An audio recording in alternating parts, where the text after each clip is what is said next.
Hello, my little storm cloud. There is a spirit in Ireland which very much embraces the whole of this Wednesday shoot. The landscape here is sensational. There's a real history here. Even though the show's set in Vermont, it makes it feel more Tim Burton, actually. Yeah. Combination of sets and locations, giving it that kind of off-kilter vibe. My favorite thing is just how kind the people are. The crew is so hardworking, so sweet. I love them. I've told them all to come and live with me.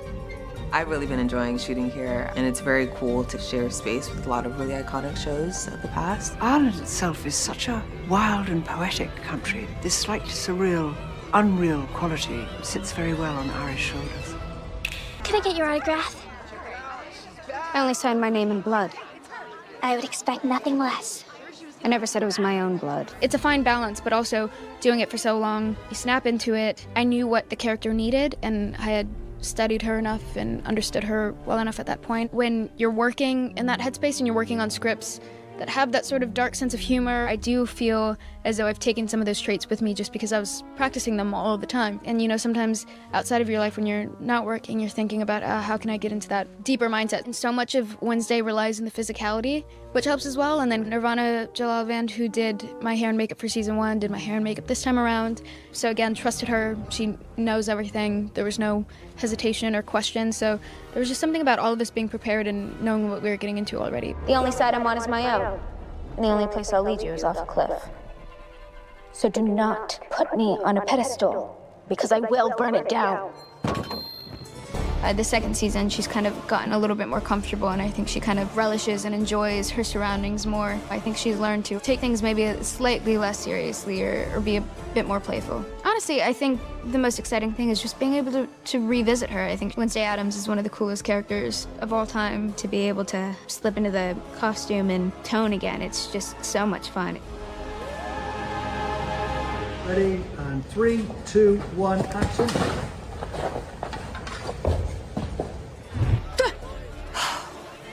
Scram, psycho, before my claws slip. Don't get your fur balls in a snarl. I'm Assisting Wednesday. Can I get your name, please? Hi, I'm Evie. So it all started with a self-tape, and that was the initial round. And it was actually a little bit weird because I kind of guessed what it was, but I wasn't told directly because it was all under code names. Who are you and where's Enid? The game has just begun. We had this situation at the end of the season 1 where we had a stalker, and we loved the idea of, because we saw it with the show, that there are younger girls became obsessed with Wednesday. So we thought, what if there's a young girl at Nevermore who, after the events of season 1, just idolized Wednesday? The audition process, we saw, a huge number of people. Do me a favor, just turn to the side, get a few profile if that's all right. Wonderful. My first scene was the Don't Bother Pup scene with Enid and Wednesday. I'll be sleeping with one eye open. Don't bother, Pup. You wouldn't see me coming anyway. And my second one it's actually one of my favorite scenes, the bikini scene, where I pull out my bikini. Oh, since this? Make it disappear again. I felt like I had an instant connection to the character. And then my final audition was a chemistry read with Jenna and Emma, which was very, very fun, very, very scary. They were both shooting separate movies in New Zealand. We did a chemistry test. So we did a over chemistry Zoom read with them. It's challenging, but you definitely see it. If it's happening, you see it. Even on a Zoom, it's real. Yeah, you can tell. Yeah. You did try to kill me, remember? But she failed, which just proves she's an amateur. Ouch. Alan Miles were very supportive of my development of Agnes, and they really helped me to create like a clear image of who Agnes was as a person. Happy prank day, Wednesday. My crazed stalker is an invisible 13-year-old. I sort of started by creating a mood board just to build a framework of who Agnes was as a character. I had some black lace, and I had lots of gothic imagery that helped me get into the sort of Nevermore, Tim Burton headspace. And I also took a lot of inspiration from One Flew Over the Cuckoo's Nest, just to develop her elements of madness, because she's obviously a little bit cuckoo. What are you doing here? Proving myself to your sister by handling her low priority tasks, like keeping you alive. Evie is probably one of the most talented young actors that I've ever worked with. She's so good, and she's so professional, and very different from her character. Agnes is just a little creepy and a little bit weird. So, what's our next move? There is no next move.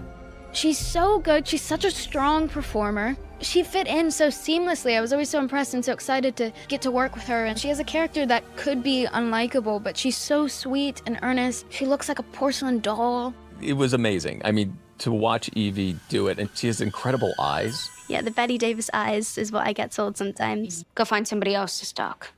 The more you push me away, the more I'll want to please you. Classic emotional manipulation technique. She's got this whimsical quality to her, which is just so Evie, and yeah, she killed it. She's such a cool person. I love her to death. Just to be able to work with all these people who were, I mean, they still are my idols. It's just really a pinch me moment. Honestly, every day was a pinch me moment. It still feels like a bit of a dream. I can't really believe it ever happened. The character name was Slurp or something like that, and I spent like 2 months after that wondering what Slurp was. You've woken up from 1,000 years slumber, your voice box doesn't work, and you know that water is going to fix that. There's a glass of water across the room, and there should just be some obstacles in the way. My poor neighbors, seriously, I was like, like flopping around on the floor for a couple months.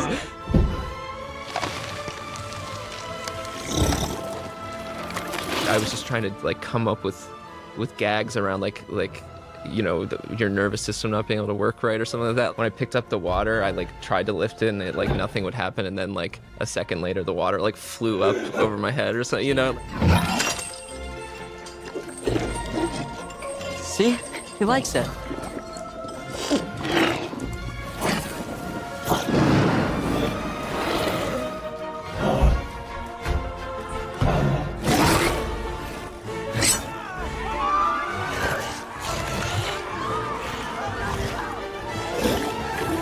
I think I'm gonna call him Slurp. We've been really lucky with the show because it's reached far.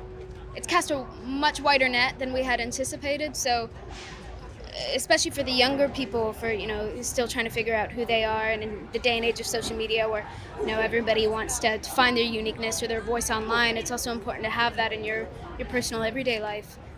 So to kind of be able to introduce younger people to this character and show them kind of how important it is to stick to your guns is really exciting to me. It's probably the paramount aspect for me. I think there's a reason why the Addams Family, all those decades ago, has have such resonance. It's the quintessential modern family to me, where your nuances and your idiosyncrasies are embraced. They're not pushed down, quashed, boxed away and hidden. We embrace that. And hey, we're still trying to break glass ceilings and all that stuff today, but I think that the acceptance of the Addams Family with their children and within the outcast world, it means a lot. We all feel like we're all been a little removed and detached from certain situations in our life, and this is like applauds and encourages that to be just the norm, and everybody else is different. In today's world, we're all taught to be a certain way, to fit into some sort of normal mold, which realistically doesn't exist. We should be celebrated for our differences. Our differences are what make us unique, and I hope that this school and this show can represent that and push that message out to the world, because honestly, what makes you unique is what makes you human, and I wouldn't want to live in a world where we're all the same, for sure. It feels really, really good. I'm excited to be back with all my friends and all the fans that showed up today. And I mean, this is huge, this is massive, so I'm happy to be celebrating it. The message of Nevermore is to just embrace who you are and find your community, and I think that's a wonderful thing. And I definitely needed that as a kid, so I hope it speaks to young people. It's thrilling because, of course, the Addams Family is immense in America, and it's rather lovely to see that it's now taken the whole world by storm because of Tim Burton and because of Series 1, and because, I've got to say, of Jenna Ortega, who's just a blazing star, and of course Catherine and Luis and all the people around her. But it's Jenna who leads this. She's the title role. So to be asked to join it in Series 2 and to be her own grandmother, her own flesh and blood, that was huge. It was very, very important for me. Lovely. What's amazing about Season 2 is that I get to be in England. I love it here so much. So it feels like the right place for it. Because London does have a sort of spooky quality to it. I don't mean that. I mean that as a compliment. And so I'm so excited. I'm so glad. Cool cast members. Everyone looks great. Everyone sounds great. I'm very happy. There's so many surprises. I mean, it's so much darker, gorier. and honestly thoughtful. So I think fans are going to be really happy about it. No, there can never be too much gloom because there's also always a bit of levity, and that's the beautiful thing about working on a Tim Burton project is that it kind of allows you to dwell in that space that, you know, it's very easy nowadays to naturally kind of be in, but to find the humor in it. As Pugsley's changed between season 1 and 2, so have I. Like, I'm a metalhead now. I paint my nails black at home. I've definitely leaned into the gothic vibe as I've grown up. Not just because of Wednesday, but just as we both progressed in Pugsley. I think that's why we love the show as a family. I think it's why people really connect with the show, with the character of Wednesday, with the concept of outcasts.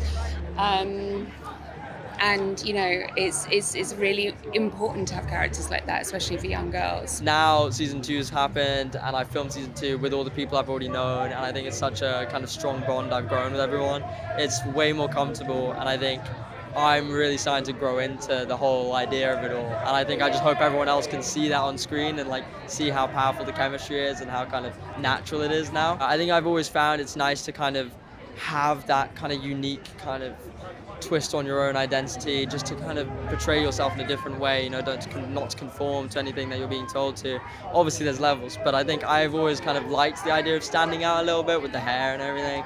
So no, I think it was really nice to be able to portray that through something so large scale. Oh my God, there's just too many to count. I think it's just going to be really, really full of like mayhem.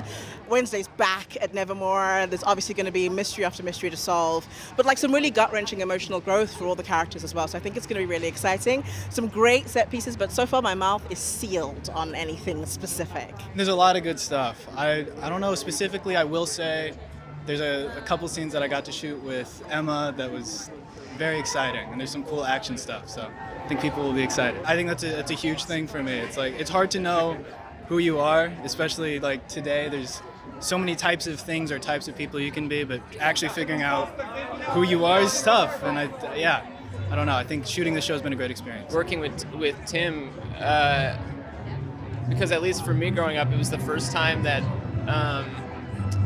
I don't know, that being weird was like kind of made cool around then, you know, with like Edward Scissorhands and Winona Ryder and that whole thing. And I remember my dad showing me that movie when I was young, and it probably doing something to my brain, hopefully positive. The opening of the season 1 is pretty cool. Yes. I mean, season 2 with the serial killer basement. Yes, I think that's good. I'm trying to think if there's anything else. There's some scenes in episode 4 which we have an amazing sword fight. Yes. Won't say who it's between, but in episode 3, that was pretty epic. Yes. We have Leticia and Gomez doing an amazing tango. Yeah. That's also pretty great. That is great. Lots of highlights. We didn't know what to expect with season 1, genuinely. As we were making it, we thought, it might be top 10, you know, Tim Burton, Jenna Ortega, like, we'll see what happens. But yeah, I mean, seeing like the impact of it now, you know, it makes it all the more exciting for season 2. Ireland is a dream, genuinely. There's something about the Irish people that really like rubbed off on me, like whilst we were there, and yeah. Lovely place to film, yeah. When we knew we were doing season 2 and that the family and Leticia was going to be part of, really beautifully integrated into Wednesday's story at Nevermore, I was, as you can imagine, more than thrilled. I mean, she's such an iconic character to, you know, get into the shoes of. The beauty of season 2 for me, being a Brit, is that my queen, Joanna Lumley, gets to play my mother. So it was like, when you think it can't get any better, it just did. It's got a very fluid feeling, this show. It embraces everybody. And you would think that being about a child at school, which is what Jenna is at boarding school, that it might be for sort of teenagers only. But the spectrum it reaches is absolutely extraordinary, immense. And so all kinds of people who you'd hardly know all tuning into Jenna in their 70s, in their 80s, and little young ones. And although it's frightening, it's not horrible. Do you know what I mean? It's scary in the way that all proper gothic ghost stories for children are scary. I love it. Never too much gloom with Tim. And the truth is that I don't really have that darker side. At least it's not as dark as Hester Frum, who makes her money out of death, after all. She owns all the cemeteries virtually in the world. She owns all the funeral parlors. She rubs her hands at the thought of someone dying. And she's got sort of superpowers, which occasionally, she's retired her abilities, but she can still do them. I just, it's been fantastic. And therefore putting on the cloak, as it were, the mantle of Hester and her great, extraordinary wig, I've loved it. It's been great fun. There's a camping scene that I'm not even in, and I already love it. And then Uncle Fester, the character who I play, is in an insane asylum. So that's going to be really fun. Never enough gloom.